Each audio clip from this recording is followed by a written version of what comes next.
ہمیشہ جھنڈ میں رہتے ہیں اور اکٹھے شکار کرتے ہیں۔ یہ شکار کو چاروں طرف سے گھیر لیتے ہیں، پہلے اسے باری باری زخمی کرتے ہیں۔ جب شکار تھک جاتا ہے، گر جاتا ہے، تو پھر وہ اس پہ ٹوٹ پڑتے ہیں۔ ان کا جھنڈ ہی ان کی طاقت ہوتا ہے۔ لیکن کچھ بھیڑیے جھنڈ سے الگ ہو جاتے ہیں، وہ اکیلے رہنا، اکیلے شکار کرنا پسند کرتے ہیں۔ ان کی طاقت کسی سہارے میں نہیں، ان کے اپنے اندر ہوتی ہے۔ انہیں اپنی پہچان کی تلاش ہوتی ہے۔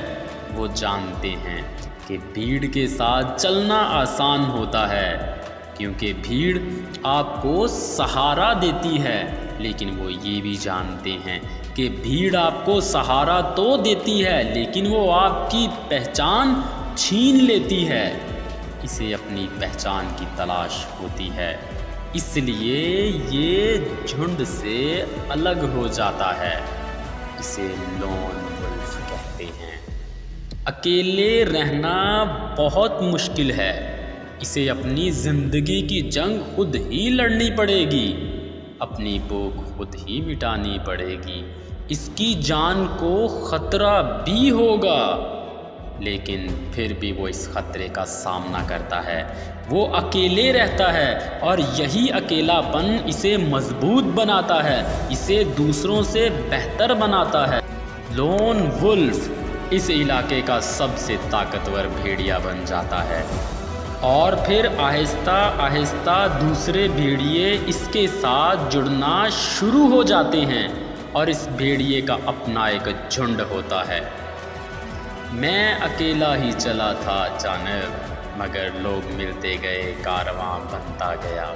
اس لیے صحیح راستے پر اکیلا چلنا اس جھنڈ کے ساتھ چلنے سے کہیں بہتر ہے جو غلط راستے پہ جا رہا ہو۔ اکیلے چلنا کبھی بھی آسان نہیں ہوتا، لیکن اگر تم چلتے رہو گے، اپنے راستے پر، اپنے مقصد میں ڈٹے رہو گے، اگر تم پیچھے نہیں ہٹو گے، ہار نہیں مانو گے، تو کامیابیوں کی ان بلندیوں پر جاؤ گے جو تمہیں بھیڑ کے ساتھ چل کر کبھی نہیں ملیں گی۔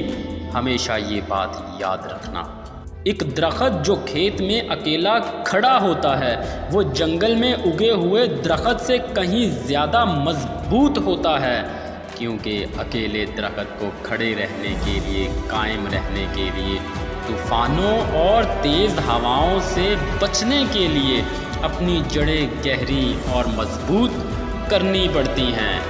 جب تم اکیلے رہنا، کسی سہارے کے بغیر چلنا سیکھ لیتے ہو، تو پھر تم کچھ بھی کر سکتے ہو۔